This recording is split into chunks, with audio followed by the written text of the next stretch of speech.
Welcome back inside the Brogan HILLMAN show, and today we have a free agency video, the first off-season video pretty much of the channel. If you want to count the combine video, last video as an off-season video, then you can. But here we have the free agency video, and before we start, we got the Bible verse. Bible verse is Proverbs 17:22, and it goes, "A cheerful heart is good medicine, but a crushed spirit dries up the bones." So go through life and be happy. Don't let things get you down. Know the Lord is always by your side, and He is always there to cheer you up, and He's something you can always turn to and rely on to be in good spirits. Don't abuse that power. And with that, let's get straight into the top NFL free agents, where they're going to sign, where they're going to stay if they do decide to re-sign. Let's get into where their best fit would be and what the best options are for these players moving forward. First, let's get the honorable mentions out of the way. Like Mike Evans doesn't really crack the top 10 for me. He's getting old. He's getting older. Tyron Smith, again, he's getting older. He could be an argument to be in the top 10, but I just don't think he has that much value in him. Leonard Williams, Kyle Duggar, and Calvin Ridley also make the honorable mention list, not cracking the top 10. Speaking of top 10, number 10, we have Josh Jacobs, obviously for the Raiders. His first contract renewal since being drafted in 2019. His fifth-year option is running up. Honestly, he had a great season last season with 233 carries, just under 1,000 yards, averaging 8.5 yards per carry, and 6 touchdowns, which is pretty solid. He had a pretty solid receiving game too last season, 37 receptions for 296 yards, averaging 8 yards per reception. I could see his fit best being the Eagles need a running back, Giants need a running back, Saquon not under the tag, looking to explore free agency. Those two teams honestly are my best fits for him. I think I could definitely see him more as the Eagles or Giants, both NFC East teams, both needing running backs. I think he'd fit either mold. Honestly, I think he'd fit that Eagles mold better, and I could definitely see him and Kelly Green at the end of the season. Josh Jacobs, I have him predicting going to the Eagles. The 9th player on this list is Danielle Hunter, an 8-year veteran for the Minnesota Vikings. Again, having a solid season last season. 83 total tackles, 54 of those solo tackles with 16 and a half sacks, which is insane for an 8-year vet. I mean, he's getting a little older, but he's still putting up seasons like that. He even had 2 passes deflected at the line. He's still athletic. He can still move, and he is still a beast on the D-line. Honestly, I think his best fit is the Denver Broncos, a team that has some cap space. They can restructure some players, some contracts, make room for Danielle Hunter, and honestly, I think he would look very good in that Broncos orange. He'd be paired up with Randy Gregory, who they got last offseason, actually. So I think Danielle Hunter would be a great fit for the Denver Broncos, and that's where I have him going for the 2024 NFL season. The 8th player on this list is another player up for their first contract renewal 4 years into the league. It's Colts receiver Michael Pittman Jr. He had a very solid season last season. 109 receptions, 1,152 yards, and 4 touchdowns, averaging over 10 yards per catch, which is great. He's a very good young player.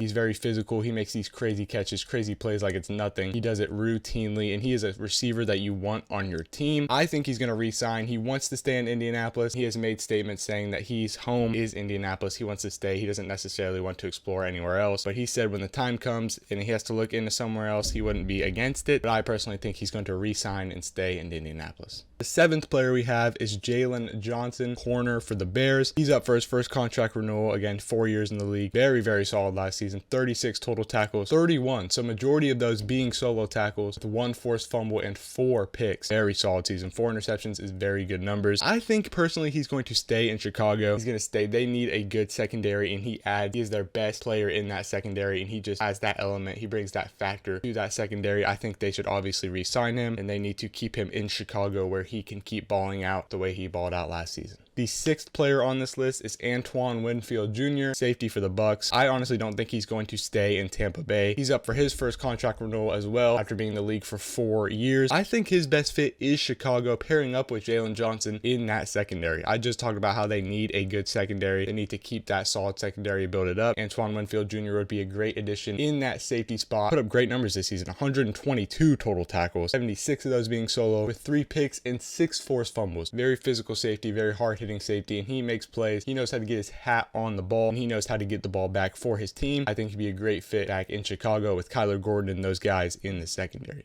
The 5th player on this list is Christian Wilkins, defensive tackle for the Dolphins. He's up for his first contract renewal after 5 years in the league. He had his 5th-year option with the Dolphins last year. 65 total tackles, 38 of those being solo, with 9 sacks, which are great numbers. Again, 2 passes deflected. He's physical at the line. He's a big guy, and he brings a lot of personality to a locker room and a lot of hype to a team. He's just overall a great guy to be around, someone that you want on your team. And honestly, I could see him going to a team like the Patriots. He is from Massachusetts. Massachusetts is his home state. The Patriots Patriots again up there obviously, or the Detroit Lions. I can see that too. You want to be in a winning environment. Patriots aren't the best situation to go to if you want to win immediately, but the Lions are a team that have a lot going for them, have a lot of momentum going into next season. They have a lot of good playmakers and they can use help on that D-line. Christian Wilkins would be a guy that could shoot a contract offer at because he is an instant game changer. He would look good in that Lions blue. Honestly, I see him as the best fit for the Lions. I think he would look really good in Lions blue and he would bring a ton of help to that defense. Christian Wilkins I have being a Detroit Lion for the 2024 NFL season. The fourth player just outside of the top 3 free agents for me is Brian Burns, a defensive end for the Carolina Panthers. He's up for his first contract renewal as well after 5 years. Picked up his 5th year option in Carolina last year. He had 50 total tackles, 32 of those being solo, 8 sacks, also has 2 passes deflected. This is a guy that plays very fast. He's very athletic for his position and his size. I mean, he just knows how to get to the ball. He knows how to make things happen and he shifts and leads a whole defense. He's a guy that you want on your team. So I think that's why Carolina is going to keep him, maybe franchise tag him, maybe just re-sign him on a 3-4 year deal. Just keep him in Carolina the best they can. They do not want him to go anywhere else and you want him to stay on that roster. So I think Carolina will get a deal done to keep Brian Burns as a Panther going into the 2024 NFL season.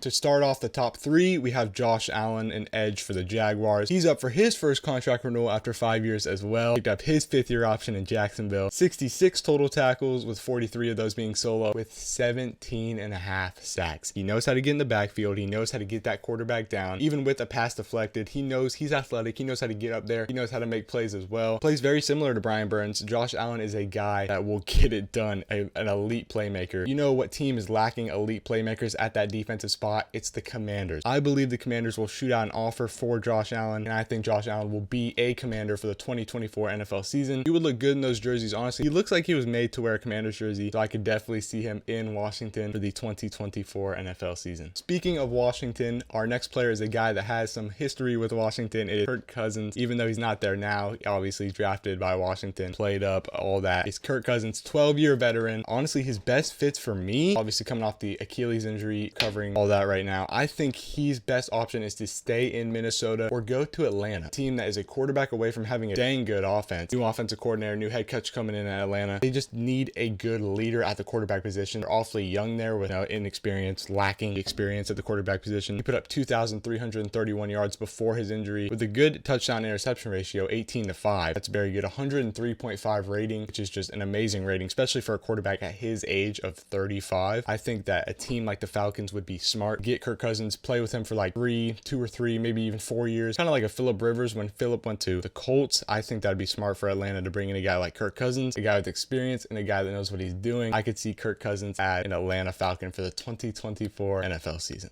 The final guy on this list, the best available free agent, Chris Jones, defensive tackle, obviously for the Kansas City Chiefs, 3-time Super Bowl winner and 8-year veteran, 30 total tackles with 20 of those being solo, 10.5 sacks. He didn't have a crazy amount of tackles this season, but they made him count with 10.5 sacks in the backfield and 4 passes deflected. He got up there 4 times, knocking the ball down, disrupting the quarterback, disrupting the play, and that's why I think he will stay in Kansas City. He's already been there for 8 years and won 3 Super Bowls, so why would he switch it up? I think Chris Jones will stay in Kansas City and continue to help that winning culture and continue to shift that fan base there in Kansas City. I believe Chris Jones will be a solid piece for the remaining years of his career in Kansas City. I don't see him going anywhere else and playing. I think he'll stick out his whole career in Kansas City with the Chiefs. And there you have it, the top 10 free agents and where I think they will sign and where they will play for in the 2024 NFL season. Again, if you enjoyed the video, make sure to like, subscribe, share the video, but most importantly, make sure to always keep God number one. It's been Brogan, and I'm out.